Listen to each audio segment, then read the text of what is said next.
तो हेलो बच्चों, तो बेसिकली आज अपन बात करने वाले हैं एक्सरसाइज 8.1 के सॉल्यूशन का पार्ट 2, जिसमें प्रीवियस पार्ट 1 में अपन ने देखा था एक्सरसाइज क्वेश्चन बहुत ही अच्छी तरीके से डेप्थ तक हमने सॉल्यूशन सीखे थे 1 to 7। आज इस वीडियो में अपन सीखेंगे क्वेश्चन नंबर 8 से लेकर के क्वेश्चन नंबर 11 तक। फुल आज हमारी सॉल्यूशन एक्सरसाइज 8.1 हो जाएगा। तो पहला मांग रहा है question number 8, if 3 cot A is equal to 4, check कर रहा है। चेक मतलब LHS और RHS इक्वल होंगे या नहीं। 1 minus tan square A upon 1 plus tan square A is equal to cos square A minus के साइन स्क्वायर A। ये चेक करवा रहा है कि भाई तुम्हारा LHS और RHS आपस में इक्वल होगा या नहीं। अब ये साइन कॉस के क्वेश्चंस जो है ना, वो हमारे इंट्रोडक्शंस में ही सारे क्लियर हो गए। एक लॉट ऑफ जो हमने बातें करनी थी और इसका जो बेसिकली भूत भगाना था वो भूत भगा दिया हमने इंट्रोडक्शंस में। तो आइए देखते हैं क्या कह रहा है सॉल्यूशन। अब क्या दिया बेटा, 3 cot A is equal to 4। अब cot A की वैल्यू यहाँ से निकाल लेते तो cot A is equal to हो जाएगा 4/3। ये सारी चीज़ें हमने सीख ली थी। हाँ जी, तो आगे क्या करेंगे अपन, एक छोटा सा ट्रायंगल बना लेते हैं, राइट एंगल ट्रायंगल, और ए को किस में रखेंगे, एक्यूट में। ऑलवेज ए को हमेशा एक्यूट में रखना। यहाँ रख दो, कोई इशू नहीं, कहीं भी रख दो, लेकिन राइट में नहीं रख देना, राइट एंगल में मत रख देना, एक्यूट में 90 डिग्री से छोटे। ये सारी चीज़ें समझ में आई। अगर बेटा ये पहली वीडियो देख रहे हो तो इंट्रोडक्शन में ज़रूर जाओ, वहाँ कॉन्सेप्ट के साथ हमने बात की है, तो उस चीज़ को आप समझ पाओगे। विदाउट इंट्रोडक्शन ये कुछ नहीं है, नहीं समझ पाओगे। तो cot A is equal to 4/3। As we know cot A is equal to होता है बेस अपॉन परपेंडिकुलर। ये सारी चीज़ें हम पढ़ कर आए हैं, बेस अपॉन परपेंडिकुलर। यहाँ लिख दो इंट्राएंगल ABC।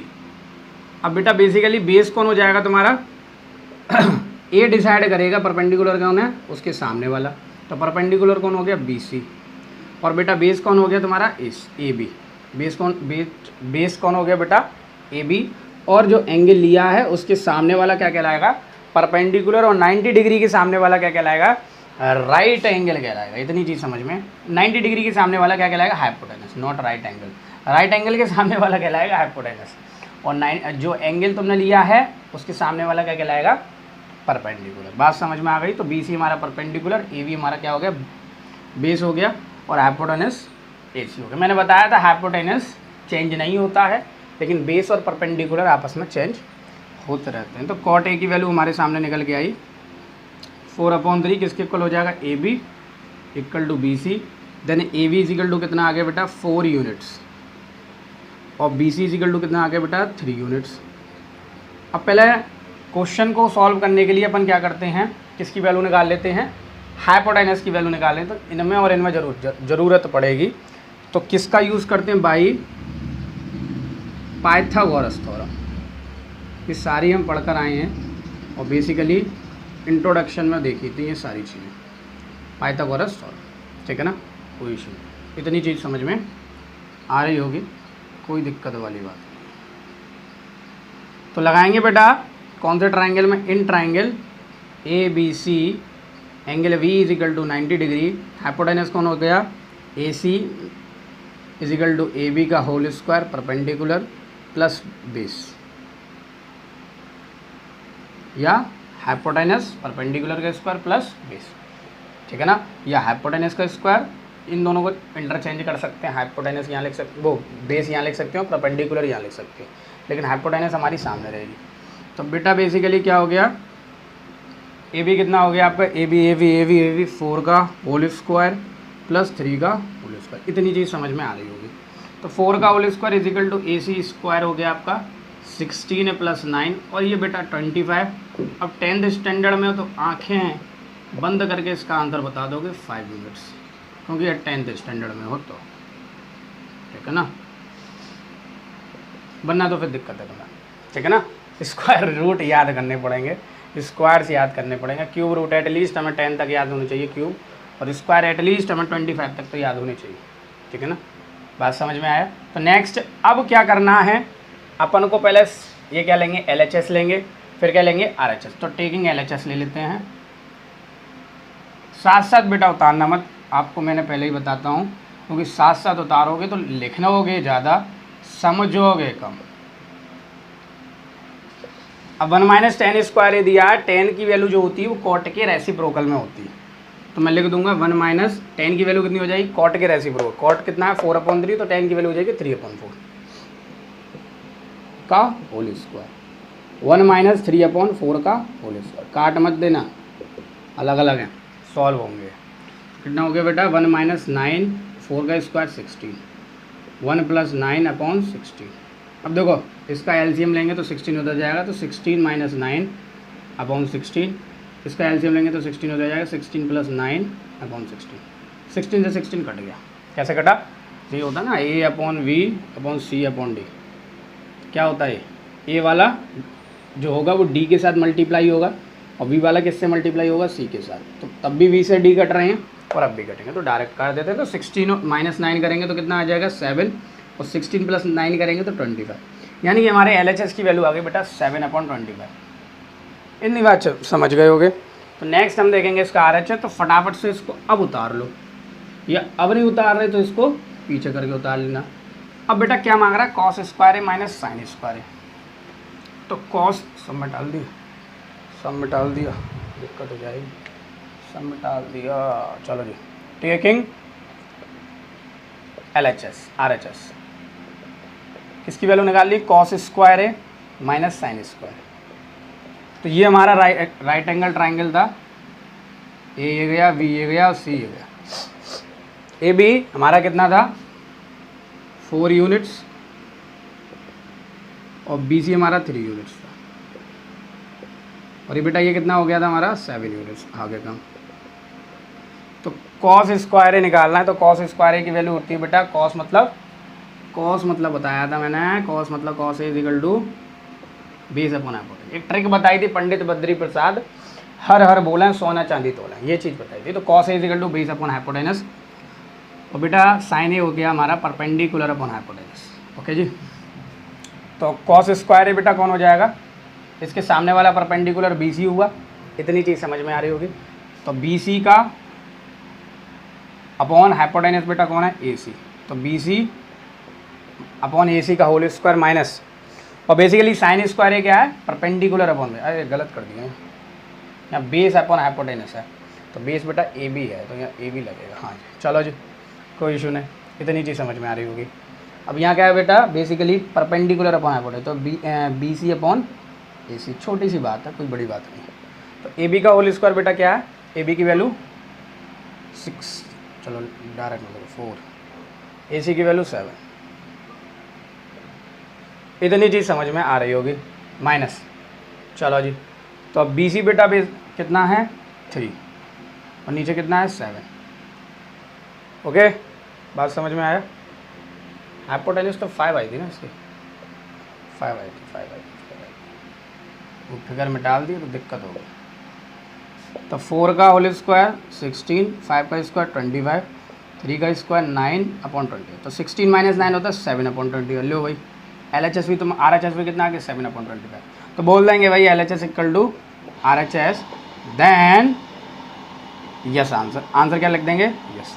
अब यहाँ जब तुम सॉल्व करने जाओगे तो बेटा यहाँ ब्रैकेट में एक लिख देना, क्या लिख देना कि cos A is equal to जो होता है वो बेस अपॉन हाइपोटेनस होता है, और साइन A जो होता है वो परपेंडिकुलर अपॉन हाइपोटेनस। बड़े बड़े अक्षरों में नाम पूरी तरीके से लिखना, और एक अच्छी तरीके से वहाँ पूरे आंसर का सॉल्यूशन देना, तभी जाकर हमें प्रॉपर नंबर मिलता है। क्योंकि प्रॉपर नंबर के लिए हमें सारी चीज़ डेप्थ में लिखनी पड़ती है, विदाउट डेप्थ हमें सिर्फ 4 नंबर के क्वेश्चन में सिर्फ 2 नंबर मिलते हैं, और जो कि एक दान वाले क्वेश्चन नंबर होते हैं।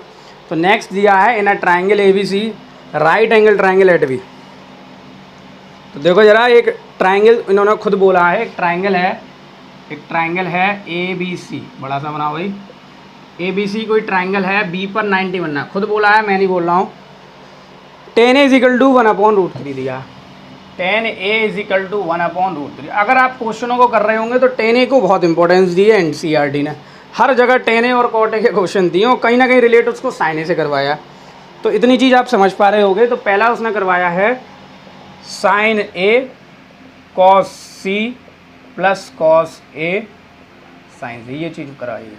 सेकंड करवाया है cos A cos C minus sign A sine सी। बहुत से तो बंद करके बैठ गए होंगे, ये इतना कठिन क्वेश्चन कौन करेगा। अरे बेसिकली हमने इसका इंट्रोडक्शन में टेन ए का क्वेश्चन किया था, बहुत आसान है। Cos A cos C plus cos A sine C. देखते हैं आइए solution. Tan A is equal to क्या हो गया 1/√3। अब tan A is equal to क्या होता है परपेंडिकुलर अपॉन बेस। इतनी चीज़ समझ में आई। और ए को हमेशा एक्यूट में रखेंगे, ये भी चीज़ समझ में आया। अब क्या रख सकते हैं, इसको लिख देंगे tan A is equal to हो जाएगा बेटा परपेंडिकुलर अपॉन बेस। तो बेटा इसके सामने वाला एंगल के सामने वाला परपेंडिकुलर बीसी हो जाता है, एंगल के सामने वाला परपेंडिकुलर, और ये हो जाएगा बेस, और ये तो फिक्स्ड हाइपोटेनस है क्योंकि 90 डिग्री के सामने वाला। इतनी चीज़ समझ में आ गई होगी। इस इक्वल टू में क्या लिख सकता हूँ 1/√3। तो बेटा बीसी के लिए बीसी की वैल्यू क्या हो गई 1 यूनिट्स, और ए की वैल्यू कितनी हो गई √3 यूनिट्स। इतनी चीज़ समझ में आ गई होगी। बात समझ में आ गई होगी। अब क्या मांग रहा है कि अब भैया sign A cos A sine सी निकलवाना है, तो उसके लिए पर्टिकुलर उस पर हाइपोटेनस भी होनी चाहिए। तो हम पाइथागोरस थ्योरम लगा देते हैं। तो इन ट्राइंगल क्या मांग रहा है A B C, angle V equal to 90 degree. तो हाइपोटेनस कौन है ए सी का whole square is equal to perpendicular कौन है ए बी का whole square plus B C का होल स्क्वायर। ब्रैकेट में लिख देंगे बाई पाइथागोरस थ्योरम। मैं बाई पीटी लिख दे रहा हूँ, जगह नहीं मिलेगी मुझे, आप पूरा लिखना। अब वहाँ छोड़ मत आना, पता चले पीटी कौन है, ठीक है ना। पीटी समझ में ही नहीं आया पीटी कौन है, ठीक है ना। नेक्स्ट एसी का वैल्यू एसी तो निकालनी है, ए बी की वैल्यू √3 का होल स्क्वायर, ठीक है ना, प्लस ये 1 का होल स्क्वायर। अब आधे तो √3 का ही होल स्क्वायर नहीं जानते होंगे। अरे बेटा √3 का होल स्क्वायर, √3 का होल स्क्वायर का मतलब हो गया √3 का √3 में मल्टीप्लाई देना। जब किसी रूट वाले को रूट में मल्टीप्लाई देते हो तो खुद वाला वही अंदर जो नंबर है वही आ जाता है, तो 3 आ जाएगा। बात समझ में आया। नहीं तो आप इसको ऐसा समझ सकते हो √3 का मतलब क्या हो 3 पे पावर 1/2, और इसका 2 बार मल्टीप्लाई किया ऐसे कुछ, तो 2 से 2 कट गया, तो कितना आया आंसर 3 पे पावर 1, तो 3 आंसर आया। तो इतनी चीज़ हम समझ के आए थे 9th में। तो हो जाएगा 4। तो AC की वैल्यू बेटा कितनी हो गई, AC की वैल्यू हो गई 2 यूनिट्स। इतनी चीज़ समझ में आ गई। AC हमारा 2 यूनिट्स आ गया, यानी कि हाइपोटेनस आ गया। अब मैं इसको इरेज कर रहा हूँ, आप इसको साथ साथ नहीं उतारना बेटा, पीछे करके उतारना। तो करा है साइन ए कॉस सी, वीडियो को थोड़ा पीछे कर लेना और आराम से उतार लो साइन सी, या स्क्रीनशॉट ले लो फिर बाद में उसको कॉपी को उतार लो। तो साइन ए मांग रहा है, तो साइन ए का मतलब होता था, ये सारी कहानी हम पढ़ के आए हैं। साइन ए इक्वल टू होता है बेटा परपेंडिकुलर अपॉन हाइपोटेनस। तो यहाँ इसके लिए परपेंडिकुलर कौन है ना BC, और हाइपोटेनस कौन है बेटा AC। मल्टीप्लाई, ये मल्टीप्लाई में साइन ए कॉस सी मल्टीप्लाई में कॉस सी का मतलब क्या कौन हो गया बेटा, एंगल C ले रहे हो, एंगल C के लिए परपेंडिकुलर चेंज हो जाएगा, ध्यान रखना इस चीज़ को। एंगल C ले रहे हो, एंगल C का परपेंडिकुलर कौन हो जाएगा AB, और उसके लिए बेस कौन सा हो जाएगा BC। तो कॉस C बोलना हो या कॉस A बोलना हो, जो भी है, तो उसका मतलब होता है बेस अपॉन हाइपोटेनस। तो कॉस C के लिए बेस कौन सा हो गया BC। इतनी चीज़ समझ में आ रही होगी बात। BC क्यों हो गया, क्योंकि उसके सामने वाला परपेंडिकुलर होता है और वो फिक्स रहेगा हाइपोटेनस हमारा AC। अब कॉस A मांगा है उसने, तो कॉस A के लिए परपेंडिकुलर एंगल A के लिए परपेंडिकुलर कौन था BC, लेकिन उसे परपेंडिकुलर की ज़रूरत नहीं, बेस की ज़रूरत है। तो बेस कौन है बेटा AB। किसके लिए, कॉस A के लिए। हाइपोटेनस सेम रहेगा तो AC लिख देंगे, प्लस साइन C के लिए परपेंडिकुलर कौन हो जाएगा AB, क्योंकि सामने वाला। ठीक, इजी वे में हम समझ रहे हैं। हाइपोटेनस बेटा कौन हो जाएगा AC। तो BC का मल्टीप्लाई होगा तो BC का होल स्क्वायर, AC का होल स्क्वायर, प्लस AB तो AB का होल स्क्वायर अपॉन AC का होल स्क्वायर। BC की वैल्यू सब मिटाल देते हैं। है BC की वैल्यू कितनी थी इसको मैंने परपेंडिकुलर और बेस माना, तब BC की वैल्यू √3 है। BC की वैल्यू कितनी है? √3।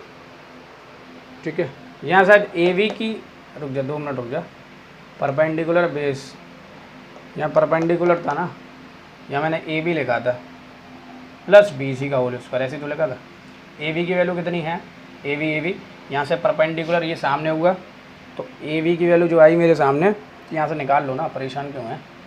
तो यहाँ से कितना हो जाएगा बेटा? tan A का मतलब क्या होगा? परपेंडिकुलर, तो BC अपॉन AB। तो AB की वैल्यू √3 है, क्योंकि ये क्या कहलाएगा? परपेंडिकुलर। BC परपेंडिकुलर सामने वाला।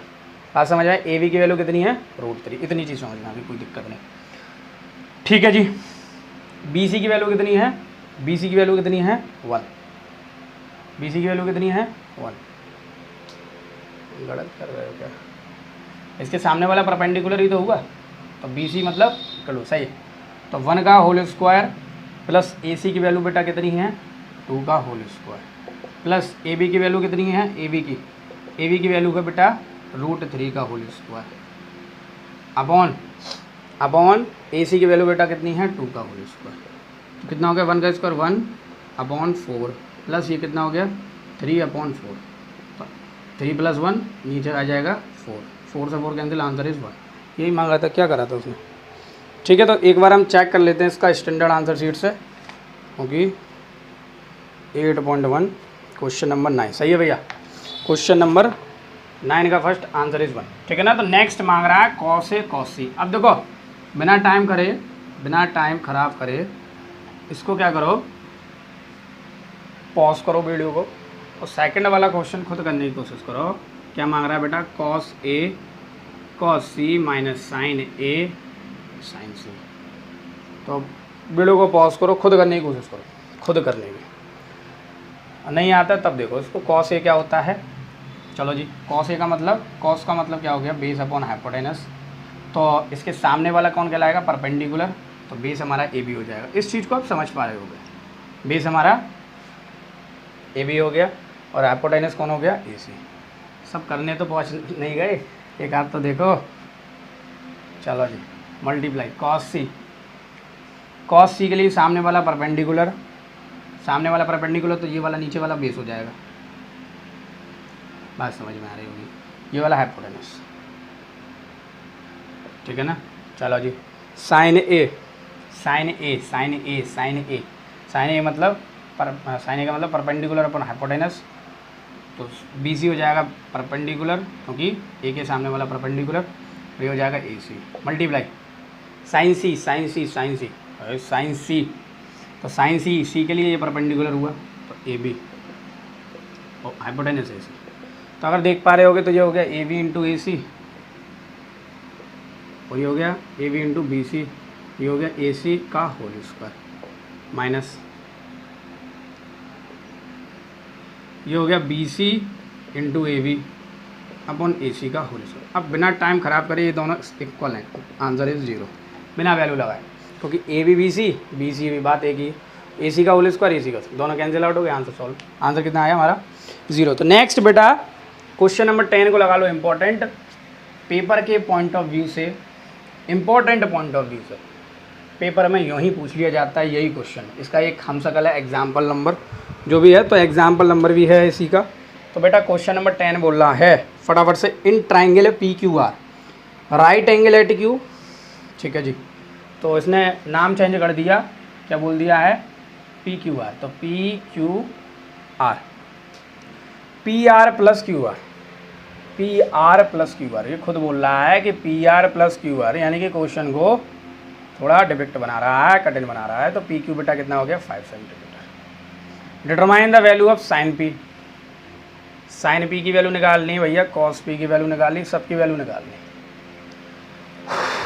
ठीक है जी, तो P को एक्यूट पर रखना है, Q पे उसने 90 खुद बोला, तो P हमारा एक्यूट वैसे ही हो गया। इतनी चीज़ समझ में आ रही होगी मेरे हिसाब से।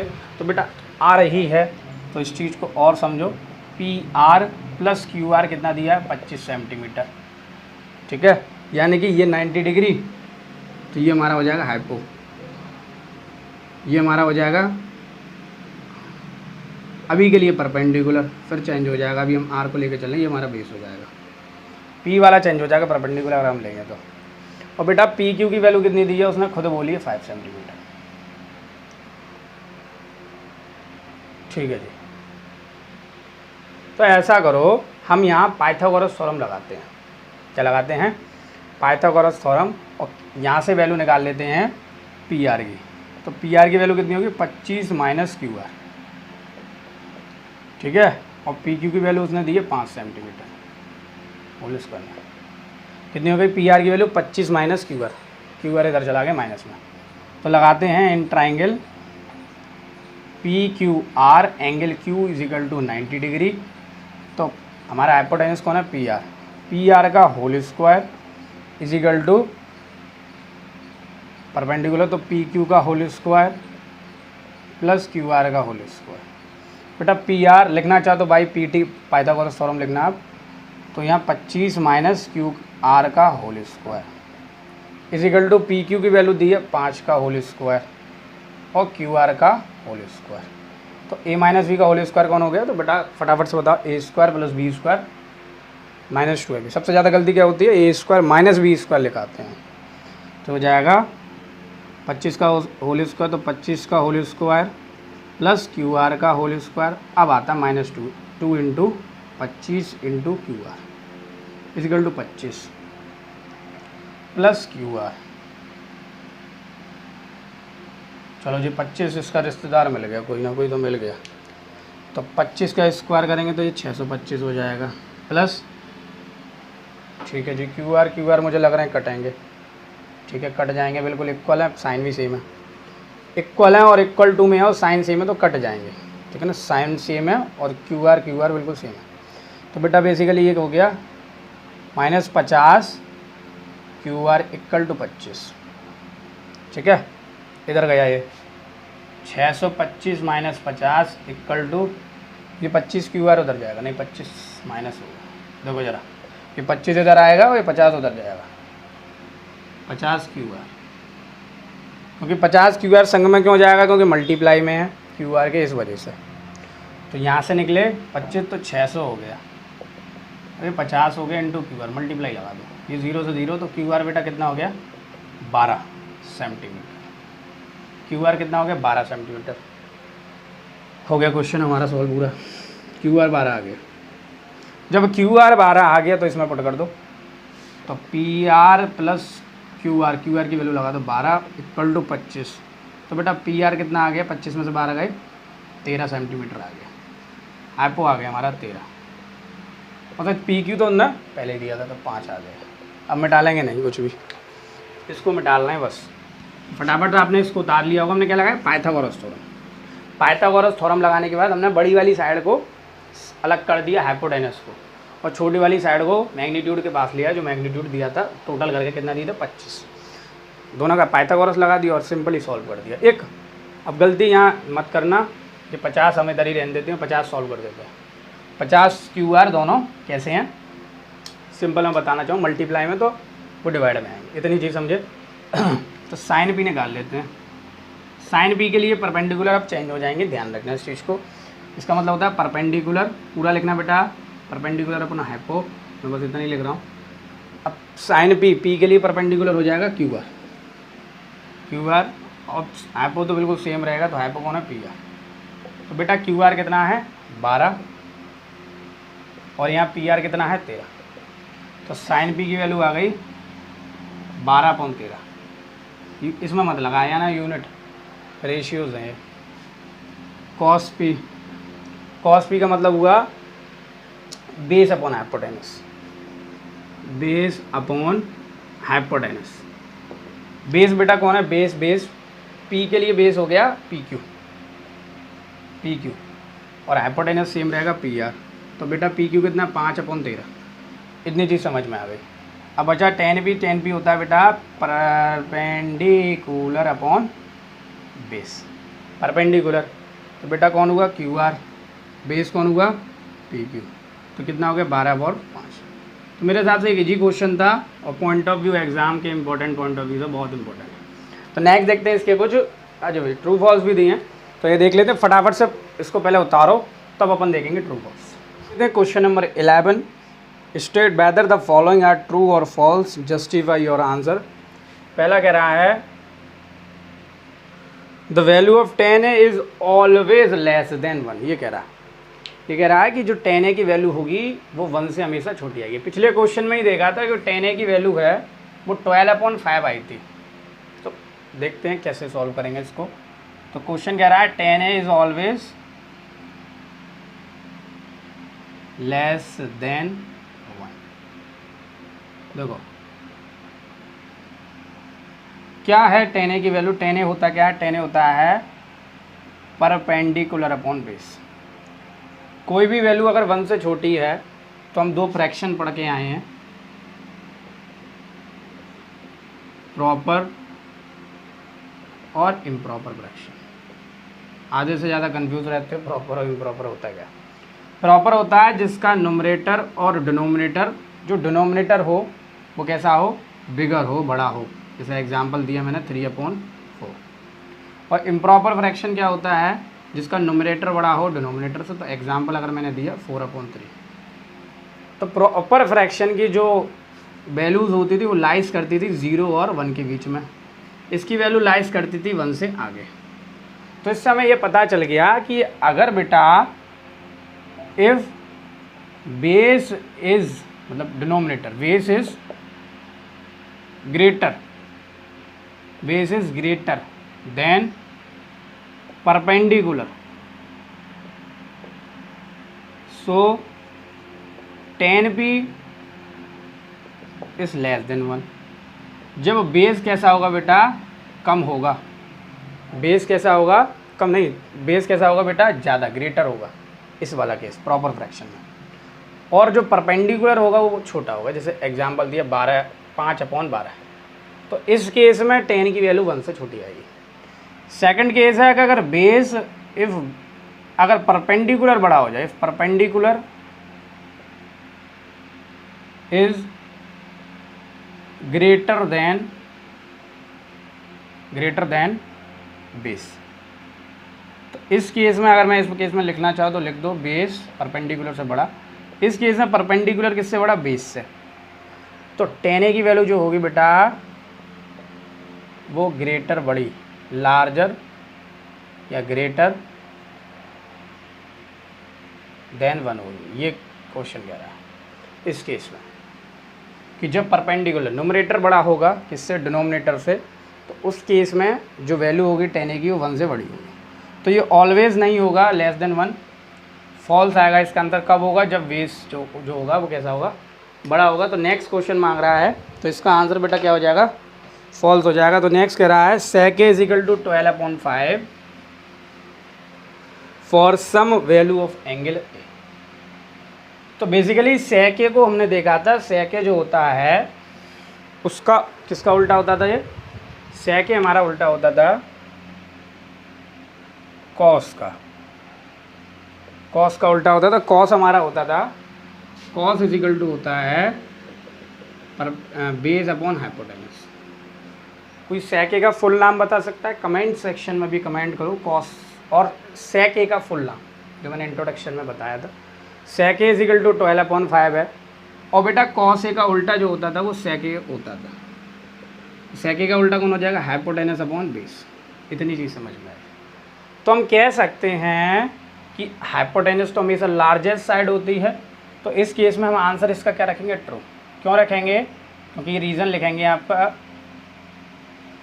रीज़न कि sec a = hypotenuse upon base. तो = 12/5। सो 12 या हाइपोटेनस बड़ी होती है किससे, बेस से। इस केस में sec a क्या हो जाएगा बेटा, 12/5 जो होगा। इस स्टेटमेंट में ये रेशियो वैलिड है, मतलब 12/5 हो सकता है sec a। अभी बोल देता cos a = 12/5, क्या बोल देता, cos a = तो cos क्या है, बेस, और नीचे वाला हाइपोटेनस। अब हाइपोटेनस कभी छोटा नहीं हो सकता। तो इस केस में cos a = 12/5 के केस में तो आंसर फॉल्स हो जाता, क्योंकि ये वैलिड ही नहीं है। लेकिन इसमें वैलिड है कब, जब sec a कितना, हाइपोटेनस अपॉन बेस होता ही है। तो हाइपोटेनस कैसा बेटा, बड़ा होता है, और बेस कैसा होता है, छोटा। इस वजह से ये कैसा है, बड़ा है। इस वजह से ये ट्रू हो जाएगा। थर्ड मांग रहा है, अच्छा जी क्वेश्चन वही आ गया, cos is abbreviation used for cosecant of angle A. अब देखो कॉस ए का प्रॉपर मैंने नाम बताया था और मैंने कहा था कुछ नामों में आप कंफ्यूज जरूर होंगे। तो कोसेक ए और एक और नाम बताया था, क्या बताया था, एक ले लेते हैं सेक ए, शायद आपने कमेंट भी कर दिया हो। दूसरा क्या है कॉट ए, तीसरा क्या है टेन ए। अब साइन रह गया, साइन को भी लिख लो। देखो कॉस ए का प्रॉपर नाम, पहले साइन से बात करेंगे। तो साइन का जो पूरा नाम एब्रेशन हुआ करता था साइन ए, ई और लगा देते थे साइन ए। टेन का पूरा नाम टेंजेंट एंगल ए। कॉट का नाम कोटेंजेंट। सेक का नाम होता है सीकेंट। फटाफट दे दो आंसर। कॉस एक का नाम कॉसिकेंट और कॉस का नाम होता था कोसाइन। अब सबसे ज़्यादा कंफ्यूज आप इसमें होते हो कॉस और कोसेक में। कोसेक जो होता है वो रेसिप्रोकल होता है साइन का और कॉस रेसिप्रोकल होता है सेक का, ठीक है ना। ये चीज़ आपको पढ़ाई थी इंटू में, लेकिन इसने बोला है cos is abbreviation use for cosecant. अब कॉस का एब्रेशन तो हम कोसाइन ही बोल रहे हैं, तो इसका आंसर बेटा क्या हो जाएगा फॉल्स, बिकॉज जो कॉसेकेंट है वो एब्रेशन किसका है, कोसेक का। इतनी चीज़ आप समझ पा रहे होगे। तो नेक्स्ट फोर्थ मांगा है उसने, cot A is the product of cot and A. हाँ ये लॉट ऑफ कन्फ्यूज़न रहता है बेटा। कॉट ए जो रहता है वो कॉट मल्टीप्लाई ए, ये मैंने शायद इंट्रोडक्शन में बताया था। तो कॉट ए का मतलब है क्या, कॉट ए का मतलब है, कॉट मतलब रेशियो है। अब रेशियो कब आ रहा था, वो रेशियो किससे रिलेट होकर के आ रहा था। जैसे मैंने बोला ये क्या है, एक राइट एंगल ट्राइंगल है ABC। अब मैं ले रहा हूँ ए, तो ए के बिना ही रेशियो नहीं निकाल सकता मैं इसका, क्योंकि एंगल ए डिसाइड करेगा कि परपेंडिकुलर कौन सा है और बेस कौन सा है, और बहुत सारी चीज़ें हमें मिल रही हैं किससे, ए से। तो ये नहीं है कॉट मल्टीप्लाई ए, कॉट मल्टीप्लाई तो कोई है ही नहीं चीज़। बिकॉज ऑफ दैट बेटा कॉट ए का मतलब क्या हुआ, कॉट ए का मतलब क्या हुआ, बेस अपॉन परपेंडिकुलर। ये जो ए है यही डिसाइड कर रहा है रेशियो। तो टोटली कॉट ए एक पूरा रेशियो माना जाएगा, ना कि कॉट मल्टीप्लाई एक रेशियो माना जाएगा। इस चीज़ को समझ पा रहे हो। तो cot A not equal to cot multiply है, तो इसका आंसर क्या हो जाएगा फॉल्स। तो ये लॉट ऑफ आपके कन्फ्यूज़न को दूर कर रहे हैं, ट्रू फॉल्स। नेक्स्ट दिया sine theta is equal to 4/3। Sine theta is equal to 4/3। Just इसकी तरह क्वेश्चन है, साइन थीटा, इसका आंसर फॉल्स है बेटा। Sine theta is equal to 4/3। 4/3, 4 का मतलब क्या है बेटा, अब साइन थीटा का मतलब क्या बताया था, sine theta is equal to perpendicular upon hypotenuse. अब इस केस में अगर कंपेयर करोगे तो परपेंडिकुलर बड़ा है हाइपोटेनस है, कभी नहीं हो सकता। हाइपोटेनस कभी भी छोटा नहीं हो सकता। तो आप यहाँ क्या लिखेंगे, हाइपोटेनस कैसे बड़ा है, हाइपोटेनस छोटा है परपेंडिकुलर से। तो दिस स्टेटमेंट इज फॉल्स। तो आंसर क्या हो जाएगा फॉल्स। इसका ये हो सकता है 3/4, बिकॉज क्यों, क्योंकि हाइपोटेनस जो है वो बड़ा होना चाहिए। तो नीचे हाइपोटेनस, तो नीचे वाली वैल्यू बड़ी होनी चाहिए, प्रॉपर फ्रैक्शन होना चाहिए। तो मेरे हिसाब से आपका एक्सरसाइज 8.1 फुल्ली अच्छी तरीके से सॉल्व हुई होगी। तो नेक्स्ट बात करेंगे टी आइडेंटिटीज़ और एक टेक्नोमेट्री टेबल। जब तक बने रहिए आयुष जैन क्लासेस के साथ, पढ़ते रहिए, बढ़ते रहिए।